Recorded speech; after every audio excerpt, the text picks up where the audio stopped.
நீங்க ரெண்டு பேரும் சாகாம இன்னும் உயிரோடவா இருக்கீங்க? என்ன திரும்பவும் கொல்ல ரெண்டு பேரும் திட்டம் போட்டுட்டு இருக்கீங்களா? இந்த முறை உங்க பேச்ச கேட்டு நான் ஏமாற மாட்டேன். பாரதி, என்ன கண்ணு? அந்த செடியை நட்டுலாமா? ஆ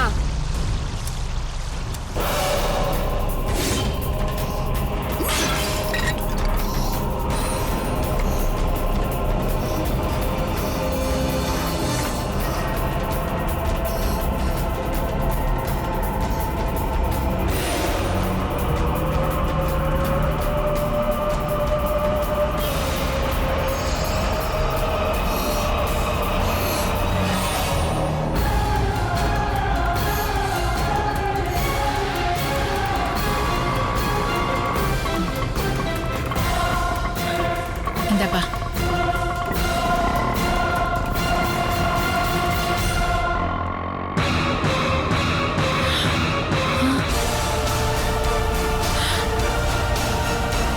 ஐயோ பவித்ரா, எழுந்துறீங்க.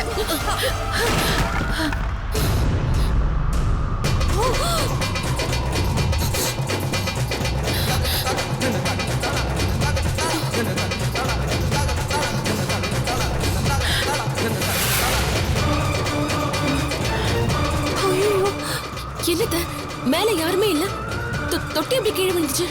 வீட்டை கிளீன் பண்ணி வைக்கும்போது தொட்டி சரியா வைக்காம விட்டுருப்பாங்க.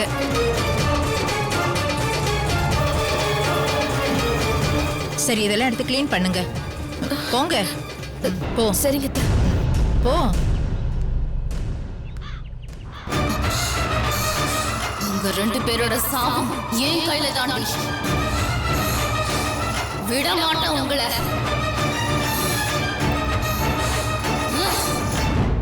என்னம்மா, கார்டன்லாம் கிளீன் பண்ணி வச்சிட்டீங்களா? எல்லாமே கிளீன் பண்ணி ஒதுக்கியாச்சு அத்தை.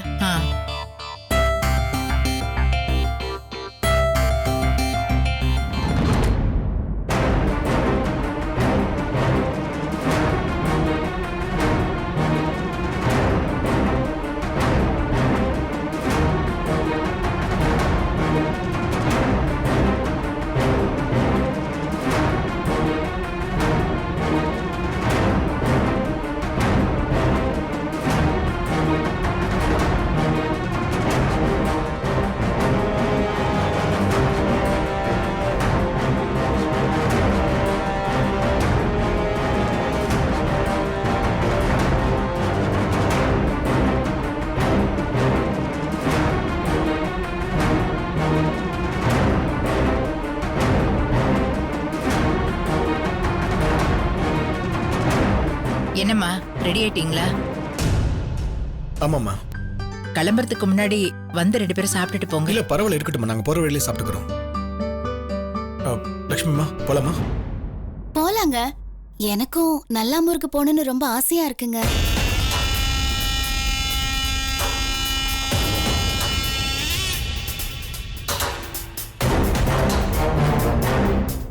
பவித்ரா, பாரதி, நீங்களும் எங்க கூட வாங்கல.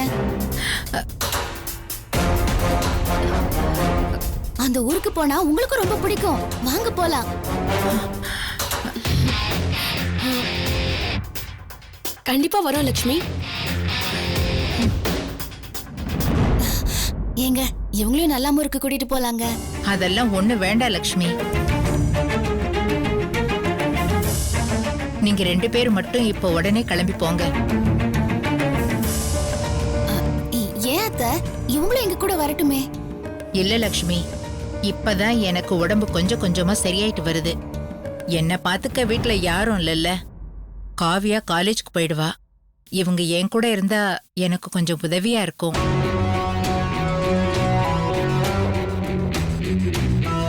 கரெக்ட் லட்சுமிமா, அம்மா சொல்றது.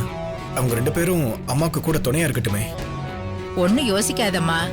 நீங்க ரெண்டு பேரும் முன்னாடி போங்க, நாங்க பின்னாடியே வந்துடுறோம். எதுக்கு நீங்க தனித்தனியா வரீங்க? வாங்க, எல்லாரும் ஒன்னா சேர்ந்து போலாம். இது பகல் நேரம், வெயில் ரொம்ப இருக்கும். அதனால நைட்டு கிளம்பி காலையில அங்க வந்துடுறோம். வரும்போது கண்டிப்பா நான் இவங்களையும் கூட்டிட்டு வந்துடுறேன்.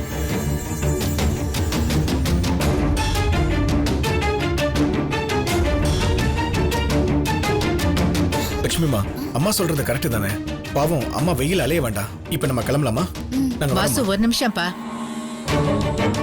அங்க போகும்போது ஊர் பெரியவர் சிவலிங்கத்தை பார்த்து சிவபுரம் சிவபுண்ணியம் அனுப்பி வச்சாருன்னு சொல்லணும். சரிம்மா. அப்ப நாங்க கிளம்புறோம். போயிட்டு வா. லட்சுமிமா. ம்.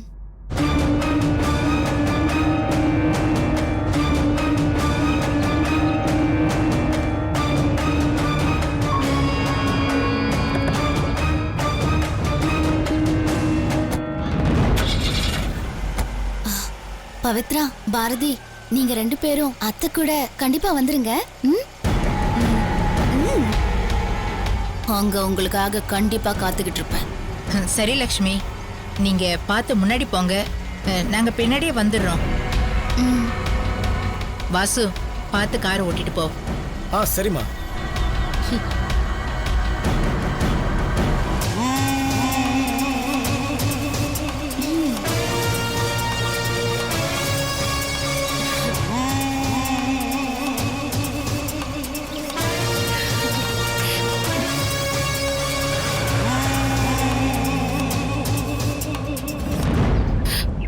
கழுத்தரிச்சு கொல்லணும் போல இருக்கு. சரியான தலைவலியா இருக்கு. இந்த கிழவி ஏதோ சொல்லி நம்மள அவங்க கூட போக விடாம தடுத்துருச்சு பாரு. ஒருவேளை இங்க வச்சே நம்மள போட்டு தள்ளணும்னு முடிவு பண்ணிடுச்சோ? இல்ல, இந்த கிழவி நீ சொன்ன மாதிரி நம்மள வச்சு ஏதோ சதித்திட்டம் பண்ணுது. அது என்னன்னு தான் நாம கண்டுபிடிக்கணும். ம்.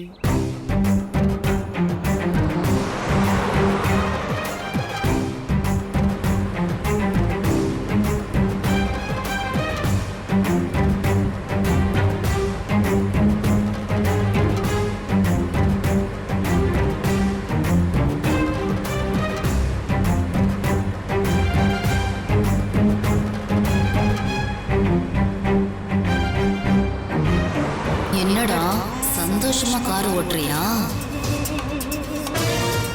வாடா வா, எங்க ஊருக்கு போய் உன்னை கொல்ல போறேன் பாரு. என்ன புதைச்ச இடத்துலயே உன்னையும் புதைக்க போறேன் பாரு.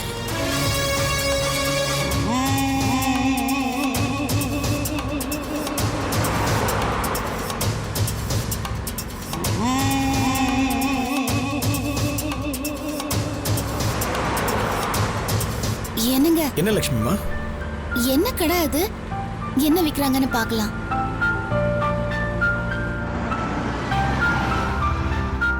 என்னங்க, அங்க பாருங்களேன்.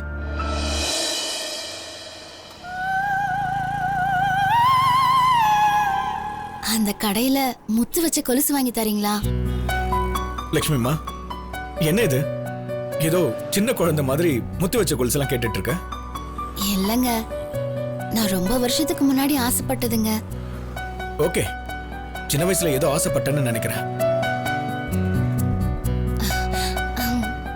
சரி, இங்கே இரு, நான் போய் வாங்கிட்டு வரேன். ம்.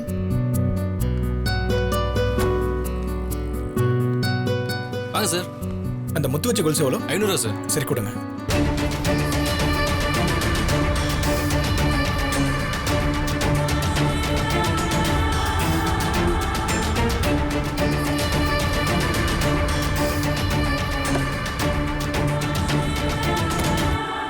இந்த லட்சுமிமா, நீ ஆசைப்பட்டு கேட்ட முத்து வச்சு கொலுசா? கிளம்பலாமா? ம்.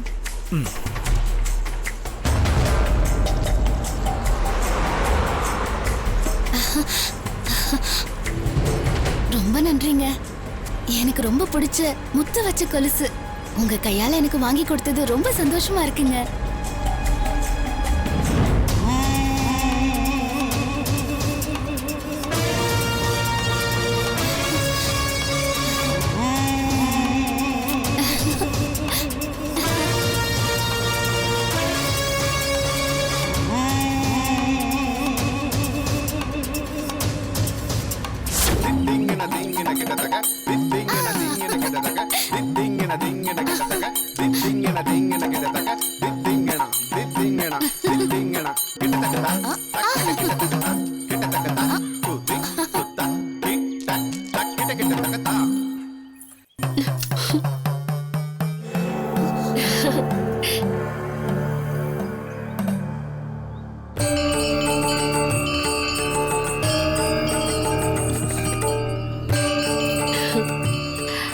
வணக்கம்மா.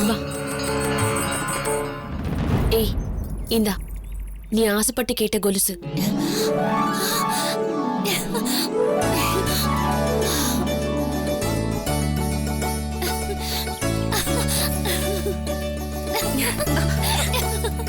கல்யாணம் கட்டிக்கிற வயசாச்சு, எப்படி ஓடுறா பாத்தீங்களா அவ? விடு குந்தம்மா, பாவம் சின்ன பொண்ணு தானே.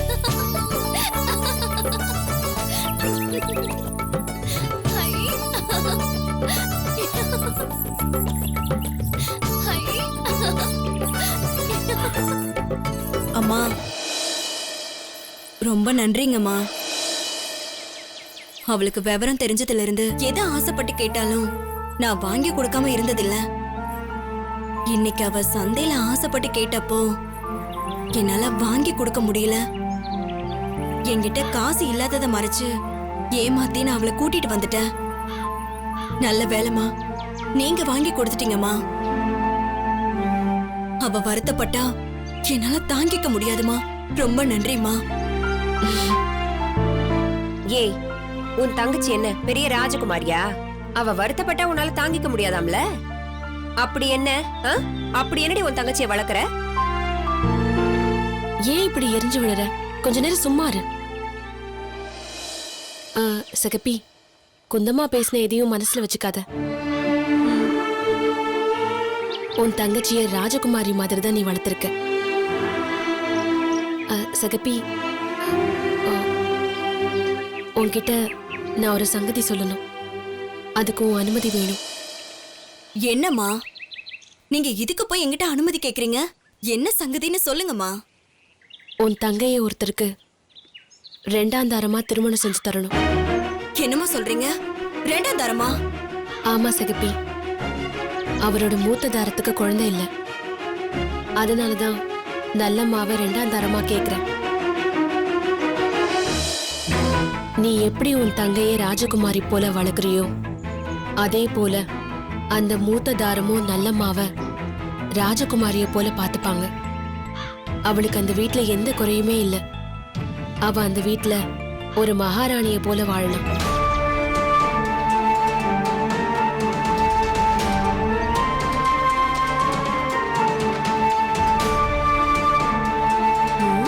என்னடி அம்மா இப்படி யோசிக்கிற? உன் தங்கச்சிக்கு இப்படி ஒரு நல்ல வாழ்க்கை கிடைக்குதுன்னு அம்மா சொல்லிக்கிட்டு இருக்காங்க. நீ என்னடான்னா கடப்பாறைய முழுங்கின மாதிரி முழிச்சுக்கிட்டு இருக்க? நான் தான் சகப்பியோட பேசிட்டு இருக்கேன்ல, நீ எதுக்கு நடுவுல பேசுற? அம்மா, யாருமா அந்த மூத்த குடி?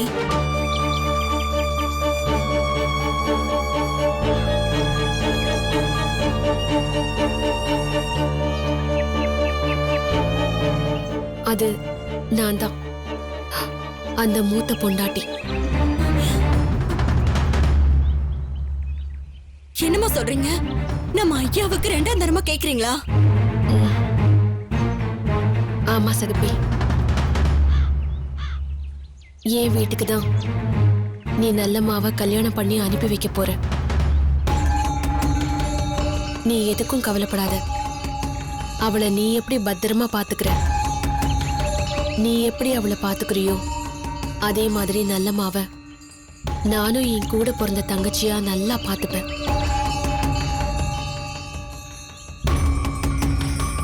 என் மேல உனக்கு நம்பிக்கை இருந்தா அவளை என்னோட கணவருக்கு கல்யாணம் பண்ணி வை சகப்பி.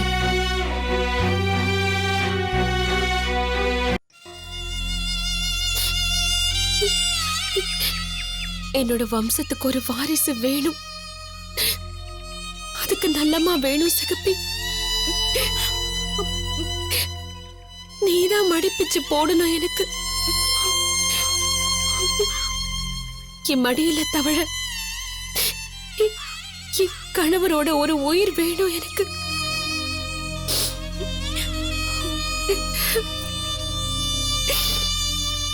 அம்மா, எனக்கு மடிப்பிச்சு போடு சகப்பி. நீங்க போய் என்கிட்ட இப்படி கேக்குறது தப்புமா. என் தங்கச்சிய உங்க வீட்டுக்கு 2ஆம் தரமா அனுப்ப எனக்கு சம்மதம்மா. ஆனா என் தங்கையோட சம்மதமும் ரொம்ப முக்கியமா. அவகிட்ட நீங்களே கொஞ்சம் பேசுங்கம்மா. அவளுக்கு எது விருப்பமோ அத நான் செஞ்சு கொடுப்பேன்.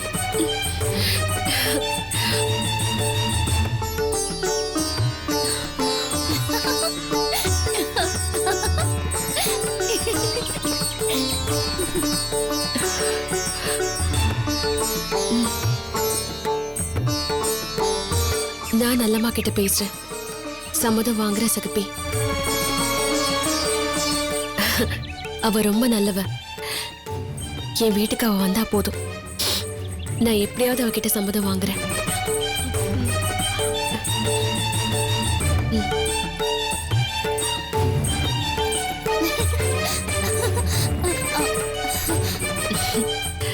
நல்லம்மா, நான் உன்கிட்ட ஒரு விஷயம் சொல்லணும்.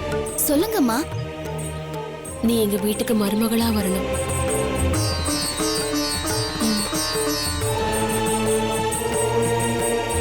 இது பாரு நல்லம்மா, எனக்கு குழந்தை பாக்கியம் இல்லைன்னு உனக்கு நல்லாவே தெரியும்.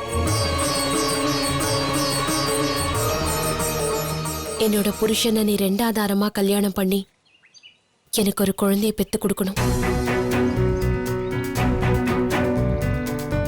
அதுக்கு உனக்கு சம்மதம் தானே?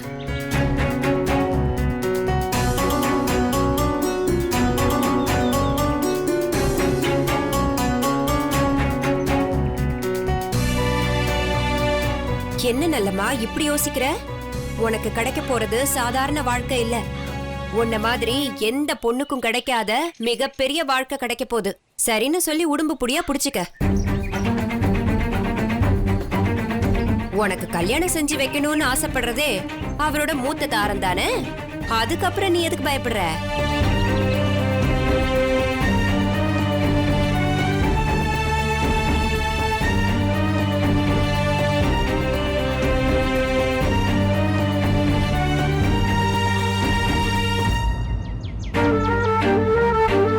அம்மா சொல்றத பத்தி நீ என்னக்கா நினைக்கிற? நல்லம்மா, இது உன் வாழ்க்கை.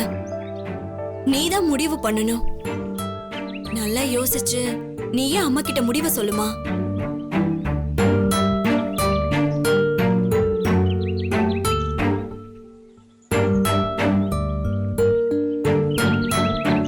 அம்மா, உங்கள மாதிரி ஒரு நல்லவங்கள நான் பார்த்ததே இல்ல. உங்க வாழ்க்கைய பத்தி கூட யோசிக்காம உங்க புருஷனுக்கு ரெண்டாவது கல்யாணம் செஞ்சு வைக்கணும்னு நினைக்கிறீங்க.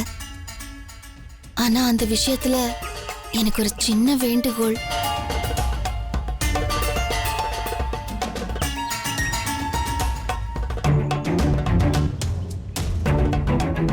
என்னன்னு என்கிட்ட சொல்லு நல்லம்மா.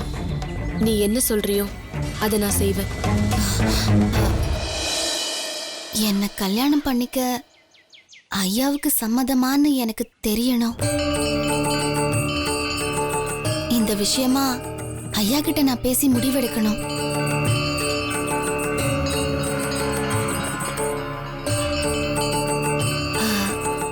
அதனால அவர் நேர்ல வந்து என்ன பார்த்து இந்த கல்யாணத்துக்கு சம்மதம்னு என்கிட்ட சொல்ல சொல்லுங்க.